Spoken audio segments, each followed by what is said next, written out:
Sorry naman. Sorry.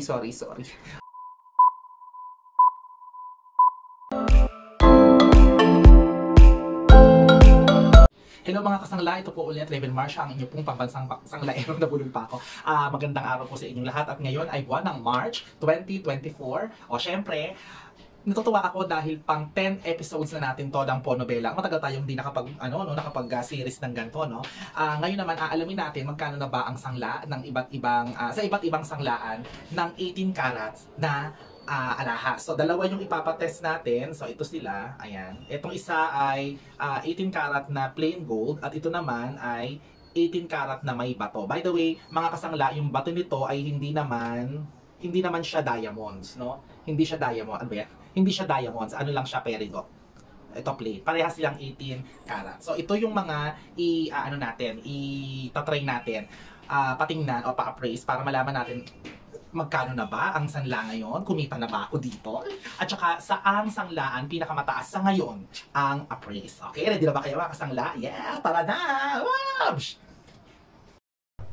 Hello mga kasangla, so ito nga tayo ngayon, nasa jeep na, papunta na tayo sa mga sanglaan, sa iba't ibang sanglaan na pagtatarayan nating pagpa-appraisa ng mga alahas natin na pinakita ko kanina. So, samahan nyo ako mga kasangla. Palagi ako nabubulol doon, no? Hayaan nyo na.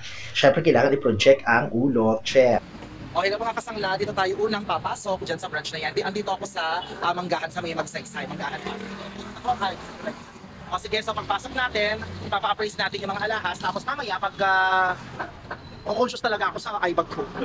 So mamaya, pagkatapos natin magpa-appraise, explain ko sa inyo ng mas mali. Okay, sige, wait lang mga kasangla.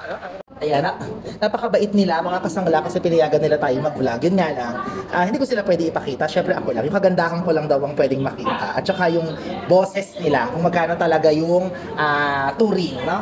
Okay. So for this one, ito muna yung kanilang ang tawag dito, in-appraise. Okay. So, kokopyahin ko. Pinakita nila sa akin dito. Kokopyahin ko. Ay.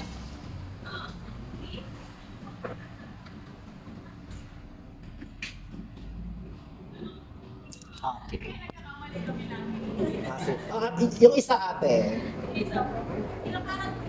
18 din. Parehas 18. Yes. Kaya lang may bato siya. Ito plain. Yan.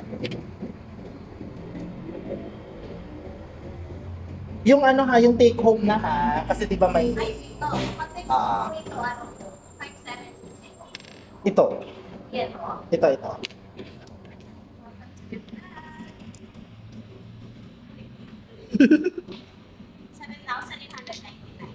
Teka lang.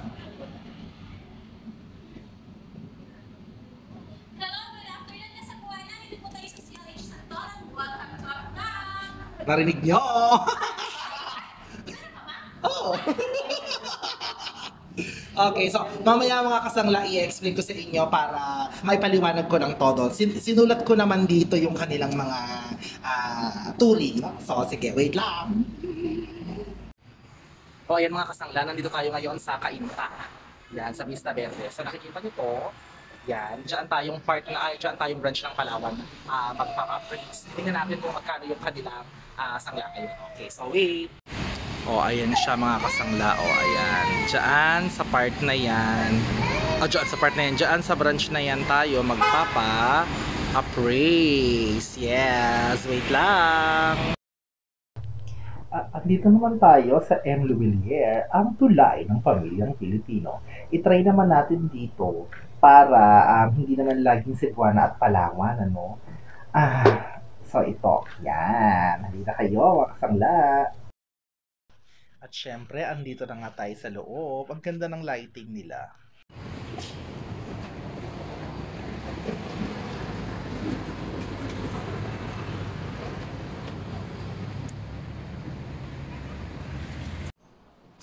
O, ayun na mga kasangla. So, natapos na nga yung ating pagpapa-appraise at eto na, kinuha ko sa kanila, nirecord ko, sinulat ko yung kanilang mga binanggit, no? So, isa-isahin natin. Unahin na natin si Cebuana.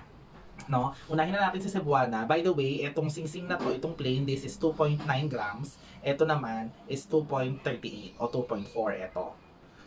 Sa touring ni Cebuana, dito, barin ko nga. Kasi baka mamaya malito kayo kung ano yung tinutukoy kong eto, ganon. So, eto.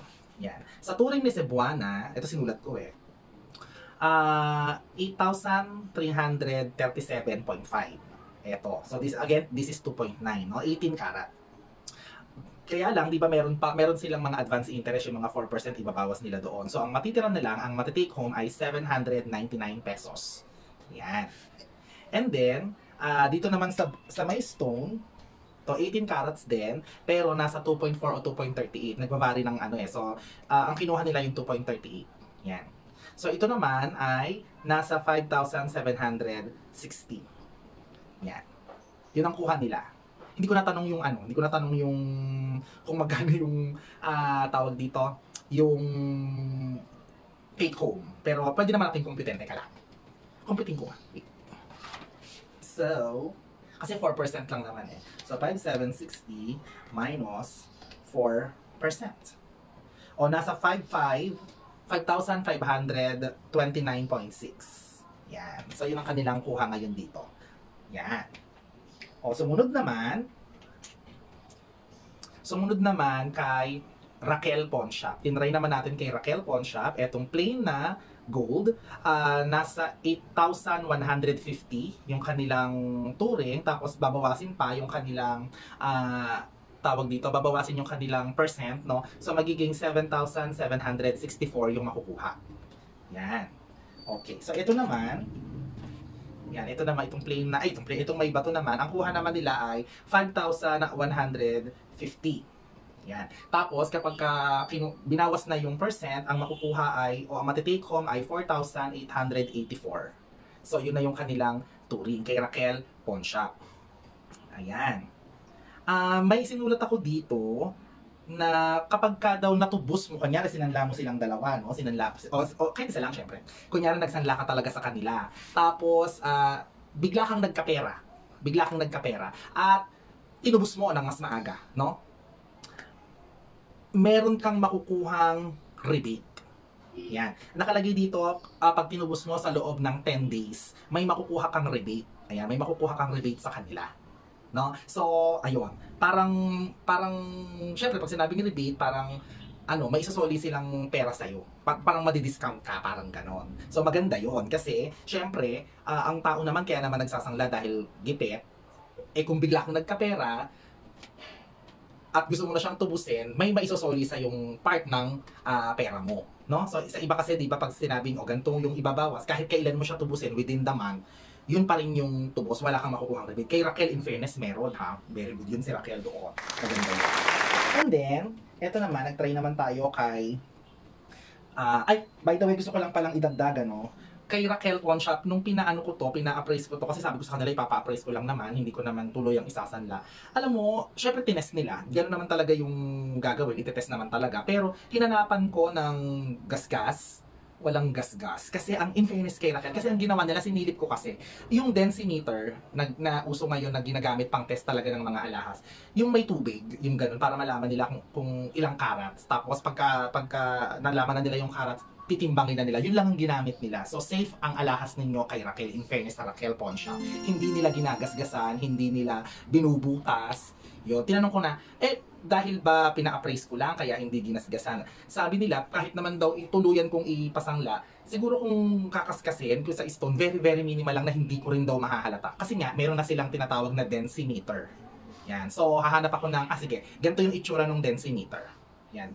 Ewan ko lang kung tama yung pagkakabanggit ko ng pangalan, o yan ba yung pangalan? Basta yan yun. Ayan yun. Okay. So, maganda yung kanila. Yan.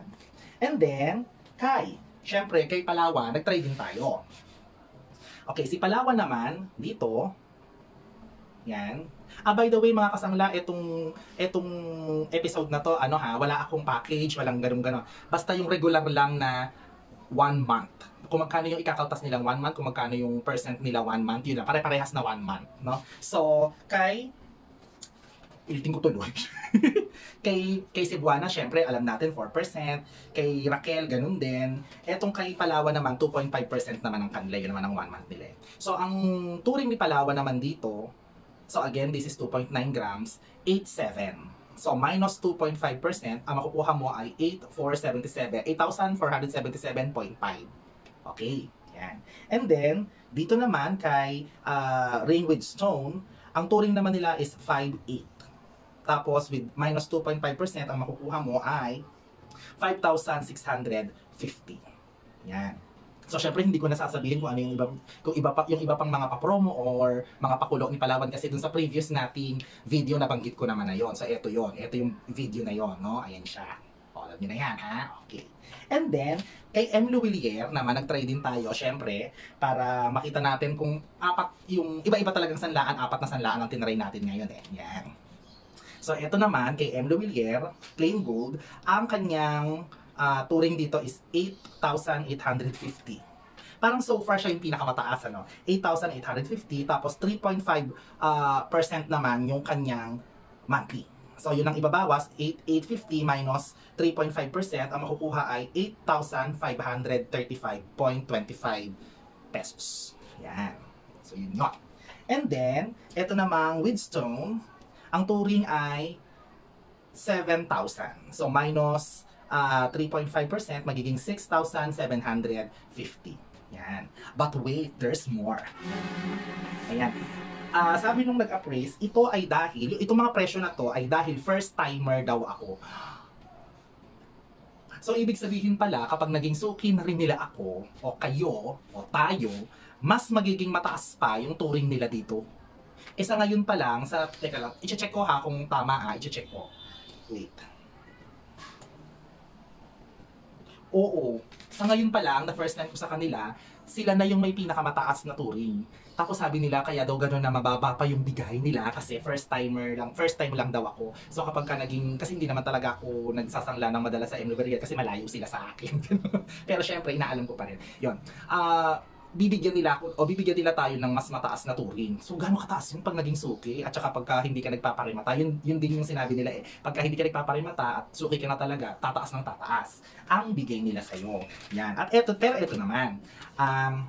Halimbawa, so ang binawasan na nila to ang Timano, di ba? Minus 3.5%. Pero, kung halimbawang natubos mo, within 2 days. So, ganun din. Halimbawa, bigla kang nagkapera, tinubos mo siya within 2 days, magiging 1.5% na lang daw ang kukunin ni M. Luwilier sa alahas nyo. So, paano yun? Nabawasan ka na ng 3.5%. Tapos biglang 1.5% lang naman pala dahil natubos mo nga within 2 days. Ibabalik nila sa'yo yung 2%. Yon. So parang kahawig nung kay Raquel, pero ito binanggit kung ilan talaga yung percent na may bibigay sa iyo, no? Ngayon, kung halimbawa naman na within 5 days o sa ika-5th day, natubos mo siya. So magiging 3% na lang daw yung kukunin nila. So ibabalik nila sa iyo yung 0.5% na nakuha na nila nung yung automatic na yung antimanong kinakalta. So may makukuha ka pa rin. Ayan. And then sabi nila, sa Renew at saka sa Renew, nagbibigay pa sila ng palugit na 2 days. Yan. And then, ang binanggit nila, so maganda yan, may limit kang 2 days. And then, may binanggit din sila na kapag time na para marimata yung iyong alahas. Syempre, usually, nagte-text naman sila, nagchat-chat naman sila, ganyan-ganyan. Pero sila, ang lamang nila, in fairness ang lamang nila, may 1 month silang palugit. So, ang karaniwan kasi 4 months. Pero sila, kung tutuusin, 5 months ang kanilang period para ito marimata. Yun. So, napakahaba, almost kalahating taon, di ba? So, siguro naman kahit kung talagang walang-wala kang pananalapi, kahit naman siguro isang buwan sa sa 5 buwan, isang beses sa 5 buwan na yon, siguro naman makakapagtubo ka kung hindi mo man matubos, no? So, ayun mga kasangla, yan ang ating update ngayon. Yes, eto siya. Yes, sasuot ko siya uli. Yan ang ating update ngayon. Ngayong March 2024. So, bahala na kayo kung saan nyo gustong magsanla, kung saan nyo gustong ipagkatiwala yung inyong mga alahas. By the way, hindi rin to ginasgas ni M. Luwilier. Kasi sabi nila, well, siguro depende rin sa appraiser, pero yung appraiser na natapatan ko, trained naman na daw siya tumingin ng mga alahas talaga. So, in case of my rings, imposible naman na may palaman daw ito kasi manipis. Yan. So, hindi na niya kailangan pang i-test ng bonggang-bongga.